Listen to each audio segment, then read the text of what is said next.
With me today, Conservative MP Richard Holden, Liberal Democrat MP Layla Moran, the iPaper's Jane Merrick and the CEO of the Liberal Conservative think tank Bright Blue, Ryan Shorthouse. Today, the police issue more than 50 new fines for lockdown parties in Downing Street. Are you embarrassed by the scale of the law-breaking inside Number 10, Home Secretary? Also today, is the Chancellor about to take action on the cost of living? We've taken significant action already, but what I've always said is I stand ready to do more. But this Tory MP says it's time to tax the big oil and gas companies now. Oil companies or oil bosses are the new UK oligarchs, if you like, one of them earning a salary over £76 million, getting a £4.5 million bonus.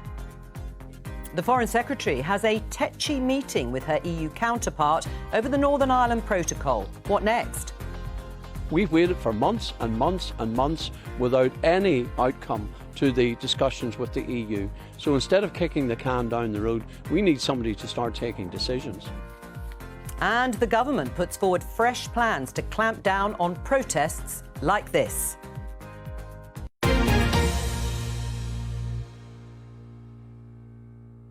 Let's start with that breaking news you heard in the headlines and just show you this BBC News story. 50 more Downing Street COVID rule-breaking party fines issued. Are you shocked, Richard, by the scale of the number of rule-breaking parties that took place at Downing Street and Whitehall?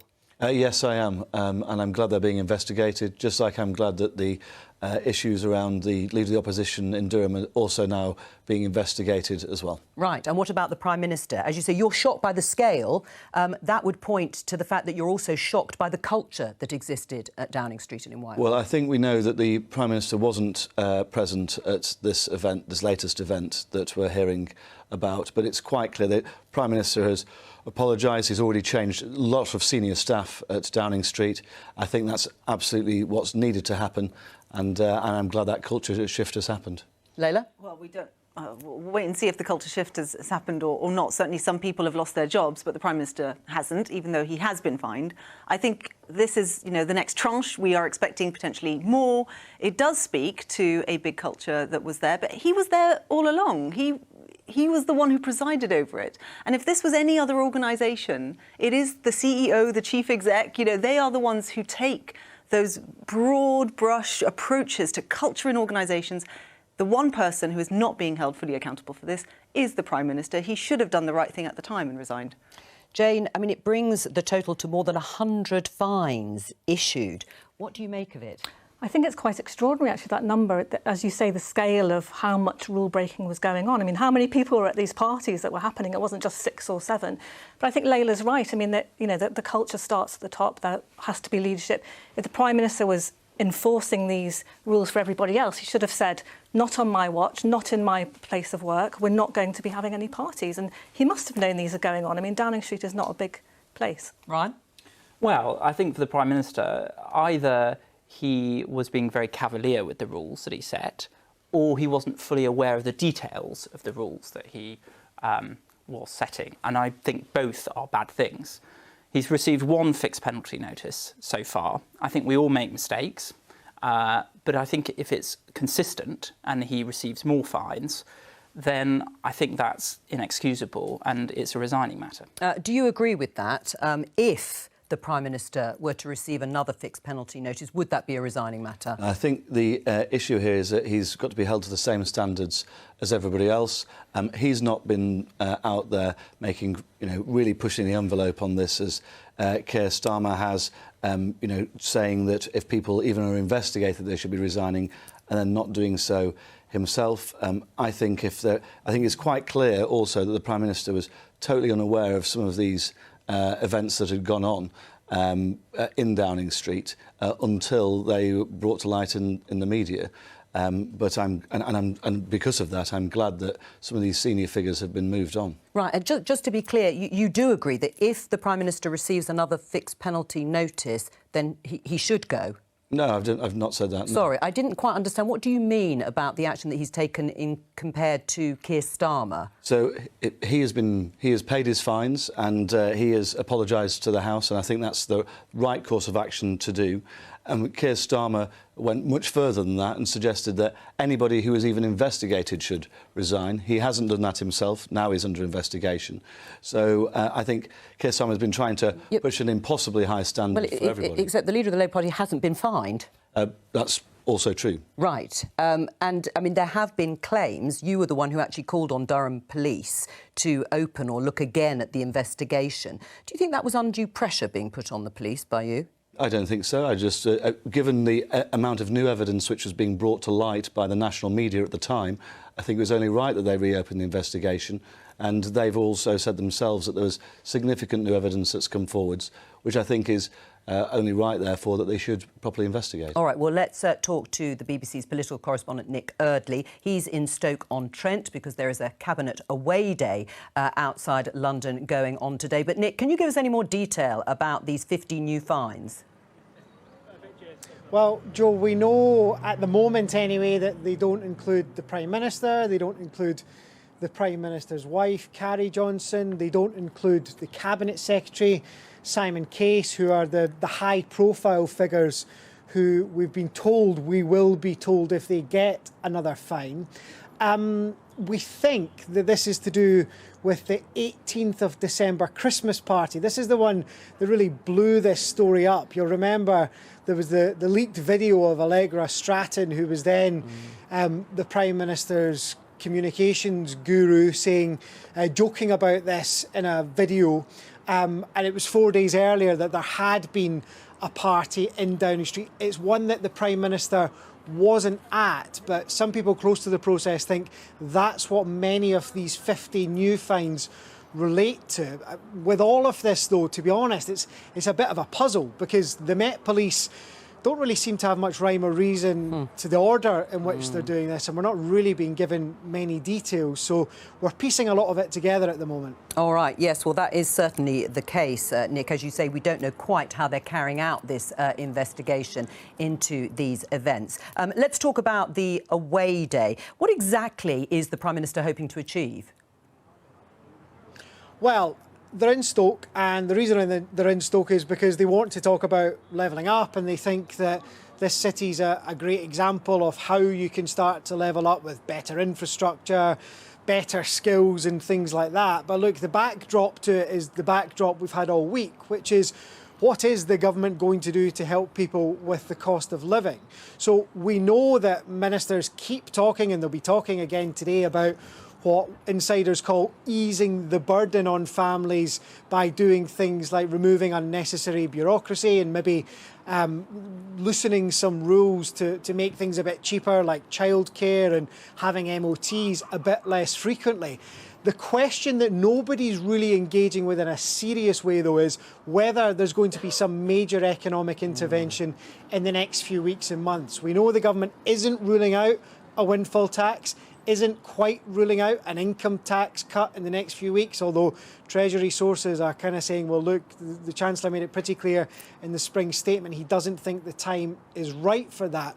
But there's huge pressure on ministers in there to come up with something to help particularly those on the lowest incomes who are really struggling just now with rising bills and rising inflation. Nick Eardley there, thank you very much for talking to us. Well, let me just show you this story in BBC News. UK economy shrinks in March as prices rise.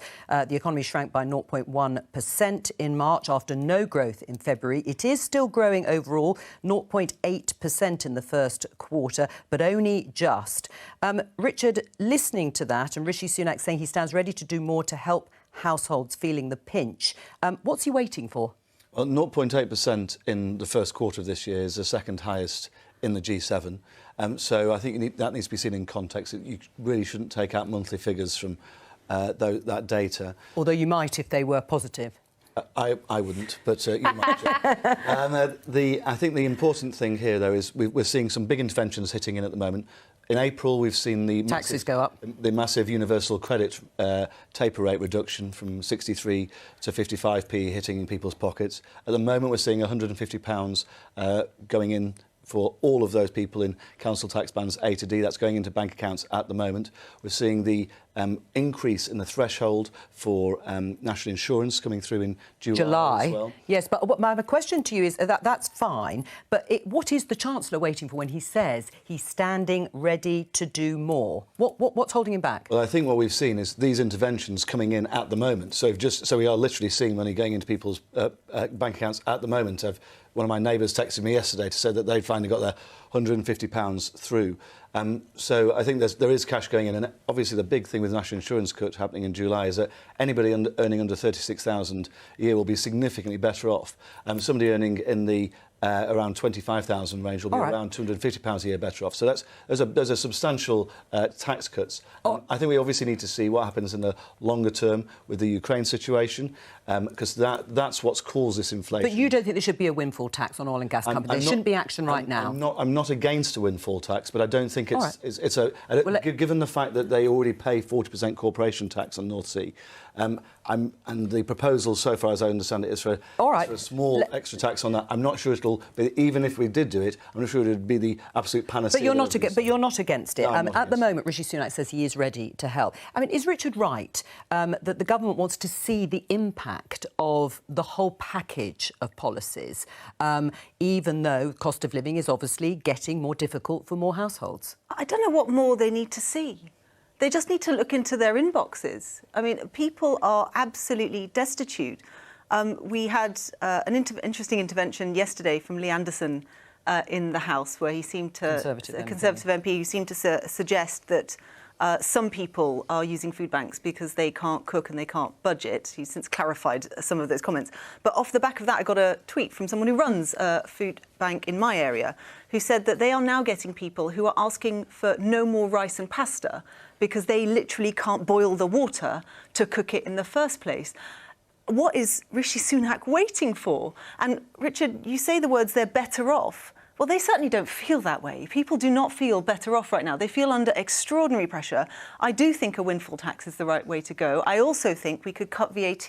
Because there is inflation, that means that there is more money flowing into the coffers of the Treasury. They should funnel that right back into the economy and give people a cut, which would be worth £600 a year to an average family. That's real help at a time they desperately need it. I think Layla's deliberately misconstrued what I just said then. I think the truth is that giving £150 to everybody in band A to D is targeted at the poorer families, which is exactly what we need to do. Giving a VAT cut, as Layla's proposing, would actually benefit those who have by far the largest energy bills, by far the most. So if you've got a heated swimming pool, you get a massive tax cut. If you're somebody in my constituency who may be paying in a small terraced house around £800 a year on energy bills, you only see a tiny reduction of, say, £40 a year. That's Layla's proposal. What I'm proposing and what the government's actually doing is giving £150 to every household, and we're giving a tax cut to millions of people who are on lower wages, under £36,000 a year from July. But the average energy bill could be adding £700, £800, £900. And do you not think that extra money that the Treasury is getting should be reinvested? Fine, let's have a discussion about where it gets invested and to who. But they are getting much more money as a result of inflation. They should be reinvesting that into people. I've got no issue with that, but I think that Layla's proposal of a VAT cut, which benefits the massive energy users the most, it might be simple, but it doesn't give them support to those who are most in need. All right, let me talk to Jane and Ryan. I mean, Jane, do you think this windfall tax is going to happen? It sounds like there's something of a sort of softening up process going on with not just the Chancellor, Rishi Sunak, but also the Prime Minister. They're not attracted naturally to that idea, but it sounds like they could do it. Yeah, I think there's been a definite change of tone over the last 24 hours. I mean, the Chancellor saying this morning that he's pragmatic seems to me to be the strongest signal yet that he's going to do it. And actually, it's interesting what Richard says about it not being a panacea. I think the government have been dragging their feet a little bit because it's Labour's big policy. They don't want to be seen to be, doing a Labour policy in a U-turn. But I think for sort of short-term, giving your opponents a short-term benefit, actually it looks bad at the moment. They're not doing anything. I mean, I don't know what your voters are thinking in your constituency about how bad it looks that they're not actually taking action against these companies. Well, I mean, before I get your response, Ryan, is that the case? Is it because it's an opposition policy? Now we've got Conservative MPs. I mean, Richard's just said he's not against it. We've heard Robert Halfon saying it must be done, that it might happen, even if it isn't naturally a Conservative thing to do. I think there's definitely momentum towards it. In fact, the CEO of BP themselves was quite making warm noises about it. I think the reluctance maybe is because the opposition has been promoting it. I mean, on cost of living, I think the government can and should do more, and it's got a variety of levers. It can do tax cuts, and I think it can go further with income tax. I think student loan repayments, they've just raised the salary threshold, which is in effect a tax rise for young people. They could bring that down. But let's not just look at tax cuts. And in fact, I think the Chancellor is quite obsessed with tax cuts, and there's some political reasons behind that. But there are other levers that he can pull. Benefits, for example. The warm homes discount, which is now 150, it's almost been frozen in value since 2014. That should go up. Universal credit, it's due to be upgraded next year.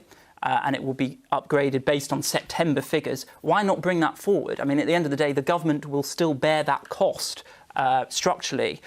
So it makes sense to bring that forward now. But it's not just tax cuts and benefits. They could also look at deregulation. For example, on childcare, relaxing the ratios.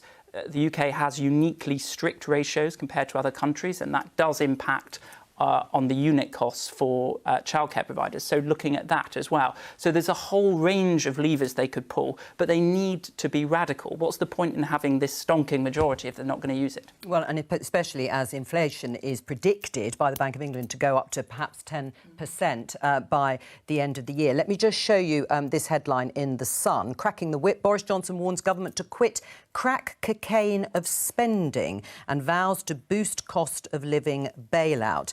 Layla, do you think we are addicted to super high levels of public spending?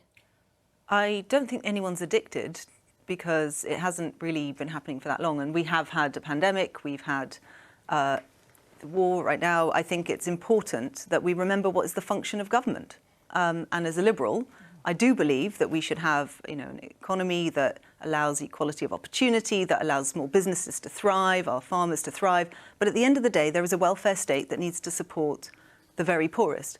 And the reason why we've got this spending is because they are really struggling. And that's the bottom line here. We are one of the richest countries in the world, and yet we have people going to bed hungry, choosing to, do they put on the heating tonight or do they choose to cook the pasta?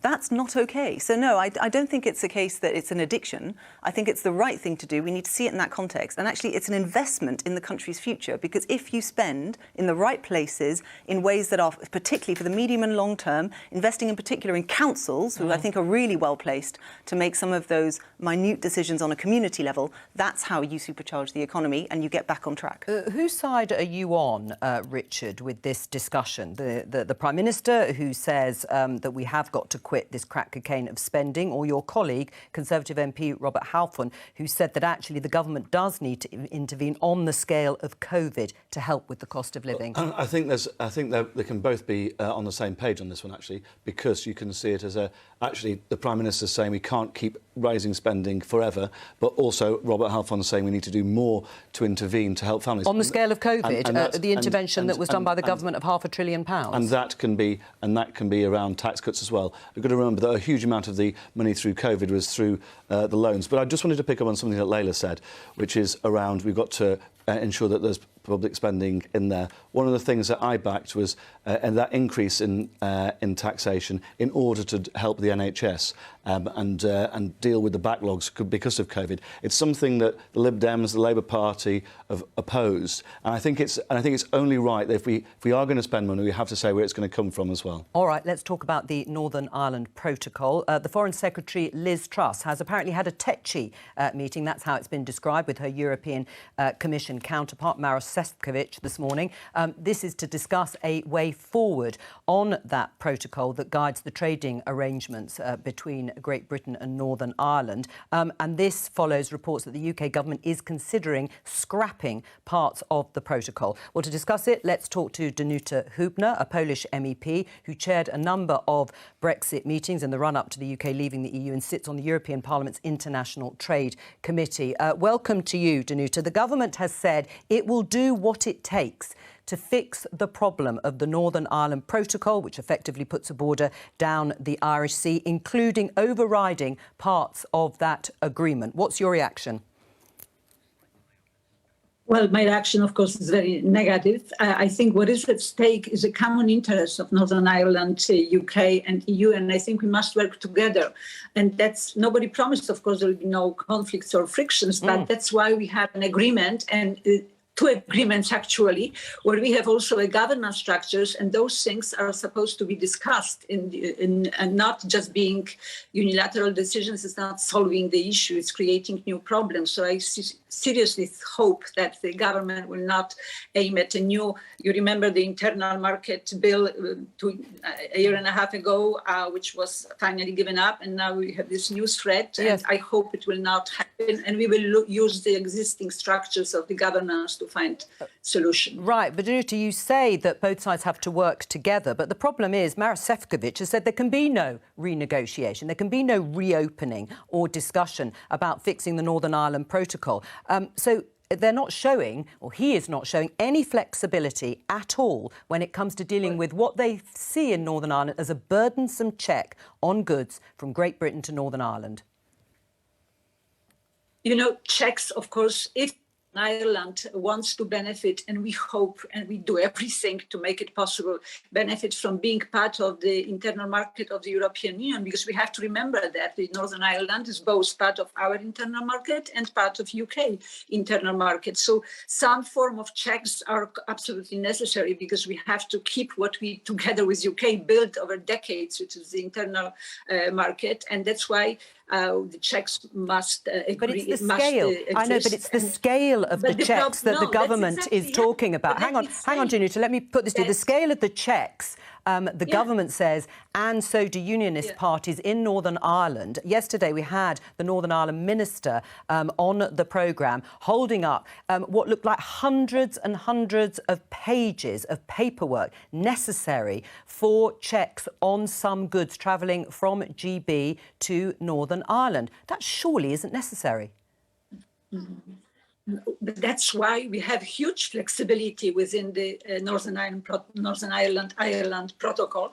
And that's why the Commission, as of October, is proposing exactly this, to use fully the flexibilities which exist there. A lot has been already done, but this we can do only together if we just sit and if we look for further possibilities to reduce the burden of checks. But the checks cannot disappear, because that's, do you want Northern Ireland to be part of internal market which is not functioning because there's no respect of rule of law, nothing? It just you can put anything what you want on the market without respecting the rules. I think nobody wants that. That's why we have to work together to see how better organize it better, so that the checks are not such a burden for anybody, but that also that 450 million Europeans just can also sleep well, because they know that there are checks, there is security, and both Northern Irish and us we benefit from the same safe food.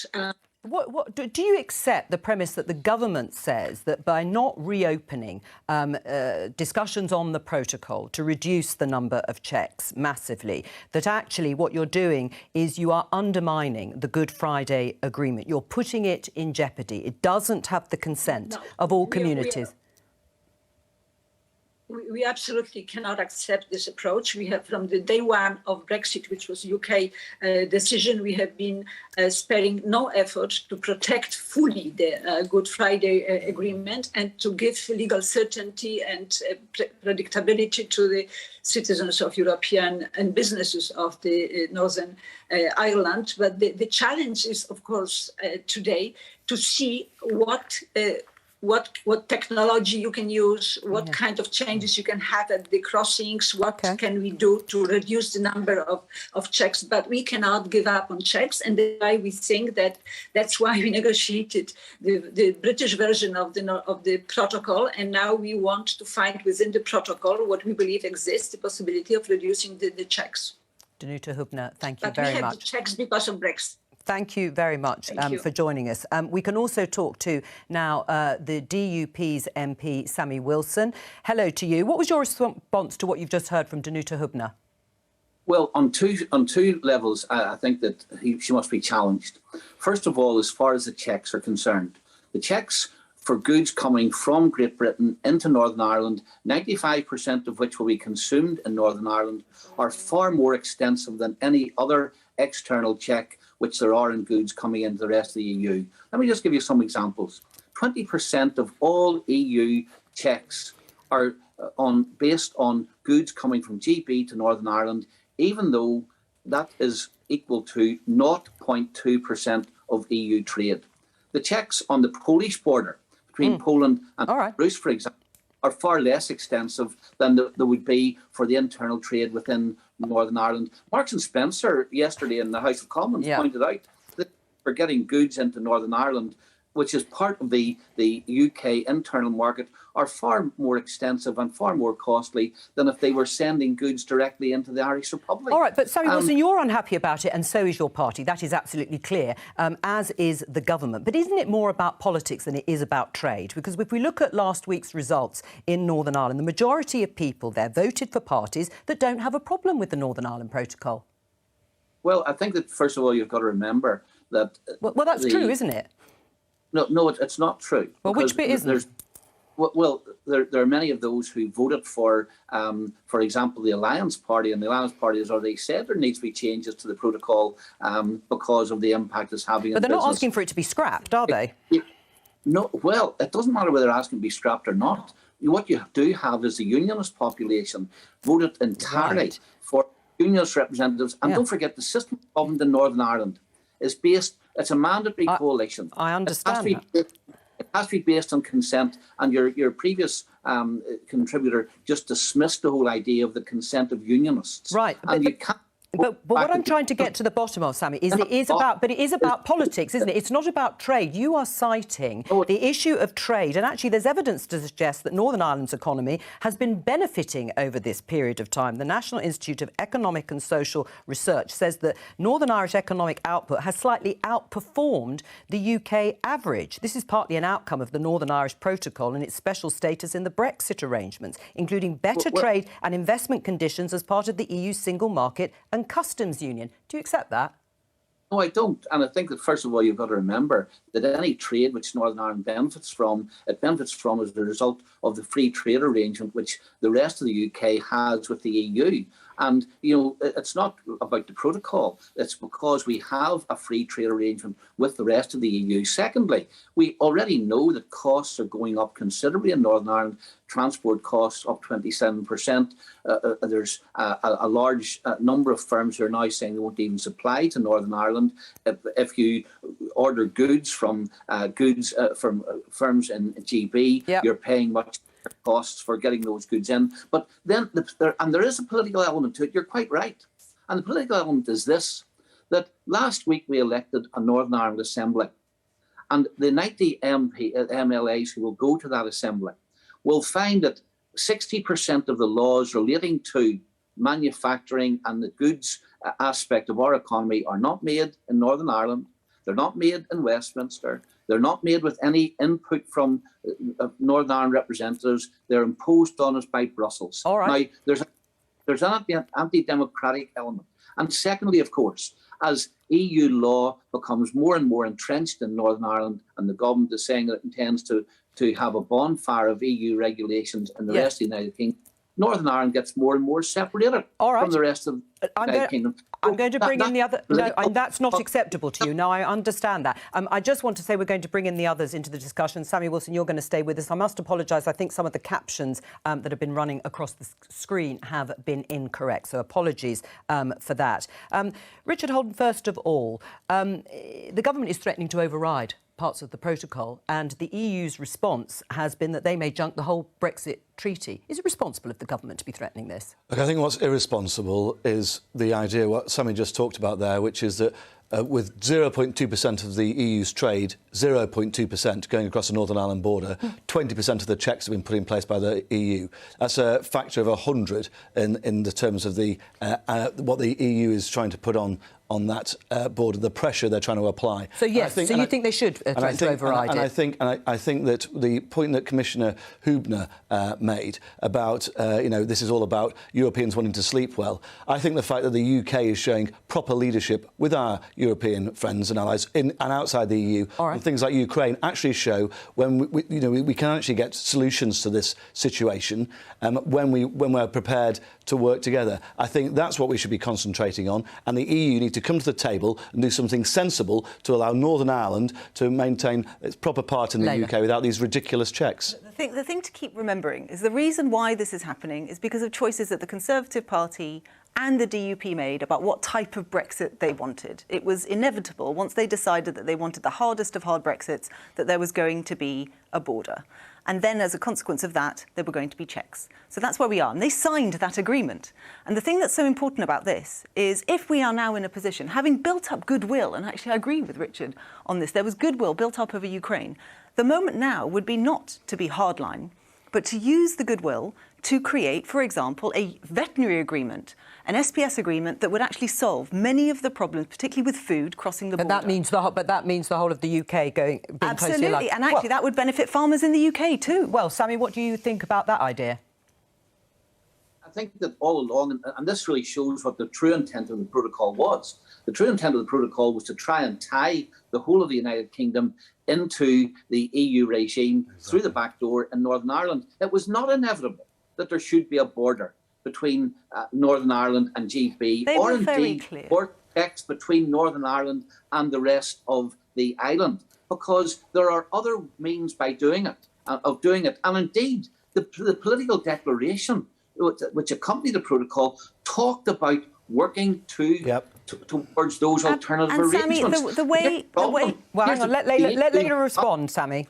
Sammy, has not been prepared to look at the alternative arrangements.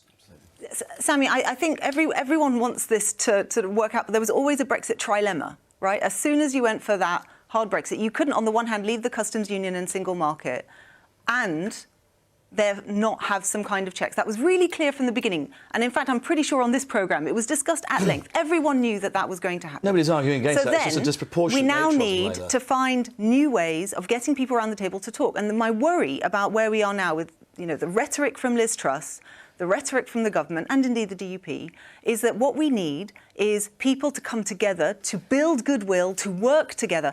This kind of hard-line negotiating position, I think, doesn't achieve that. And ultimately, if you look at the results of the last election, what are we talking about? It's cost of living. If we want to start a trade war with the EU, that is how you're going to have higher prices and make that even worse. That is not what in anyone's interest at all, including the people of Northern Ireland. Sammy? And why throw up this idea of a trade war with the EU? That doesn't have to be the case. In fact, in the negotiations, it was agreed that both sides would work. This was to be a transitory arrangement. Both sides would work to look at alternative arrangements. And Liz Truss, this is not rhetoric on her part.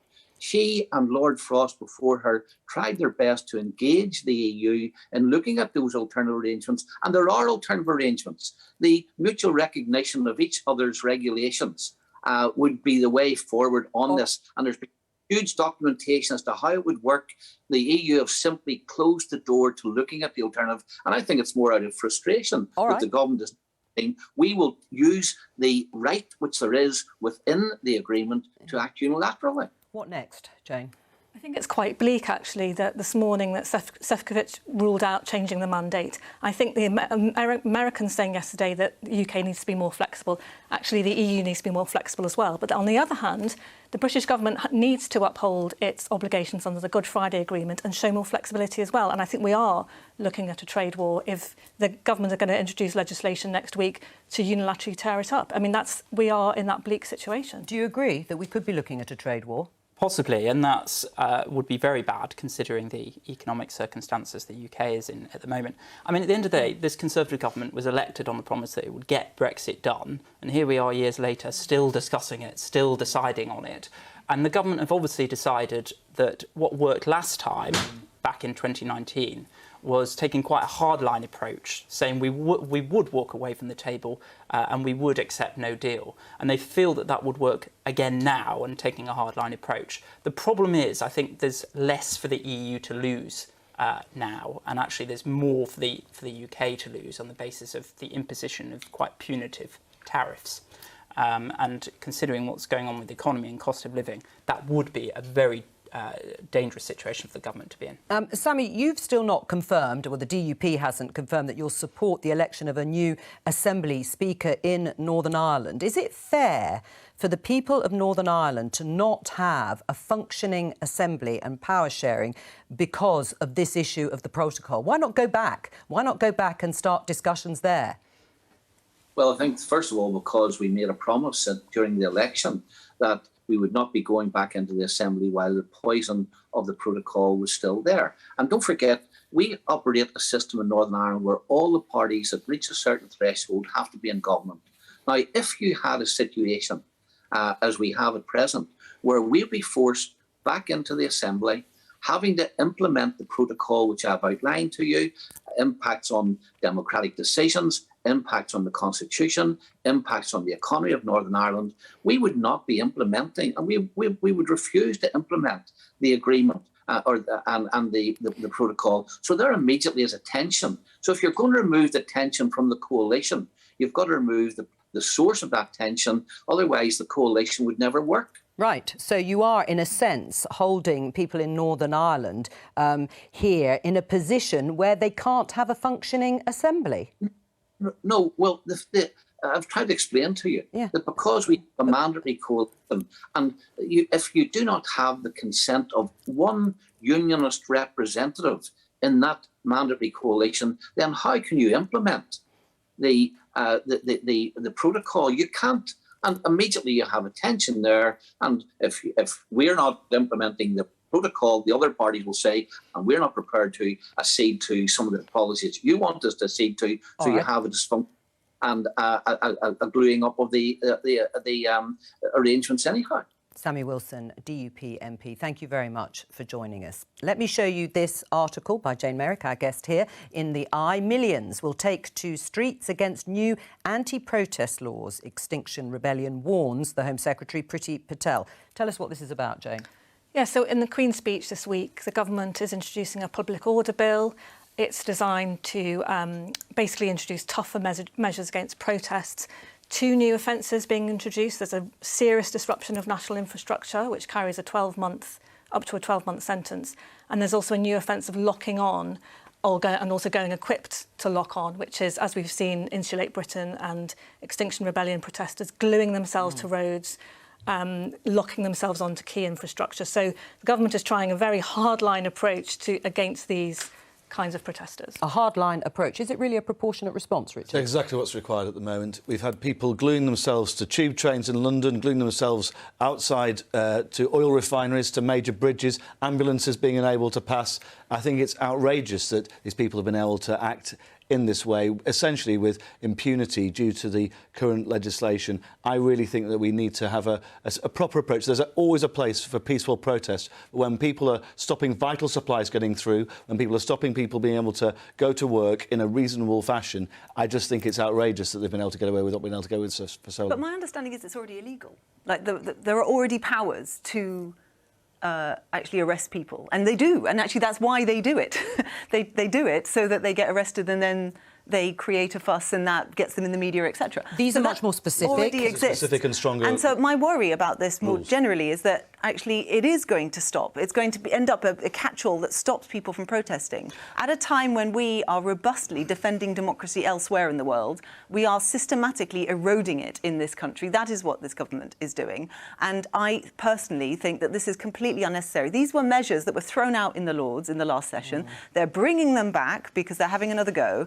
And actually, I think it's not a priority. You know, we've spent the whole show talking about cost of living. Actually, the laws already exist. Perhaps there needs to be more guidance for the police. Perhaps there needs to be things that can be tinkered there. But we know, and I'm sure, Richard, you share pet projects that you want through the House. The mental health bill, for example, is coming through in draft form, won't actually go through in time probably for the next election. There are other things that could have replaced this in this session that, in my view, are far, far more important, given that the police already have the powers to do this. I think the police need extra powers to do it, because otherwise we wouldn't have to bring it forwards. We've seen these real issues issues on the ground. I'm not having my constituents either put at risk because ambulances can't get through, or they can't get to work because there are protesters at oil refineries, when the UK is already leading the world on a lot of the changes that we need in terms of actually the environmental impact. I think it's outrageous that they're doing this, and I really think that these powers, they can't come quickly enough as far as I'm concerned, and I think that's the opinion of my constituents as well. Too draconian or necessary to stop the sort of disruption that Richard is talking about?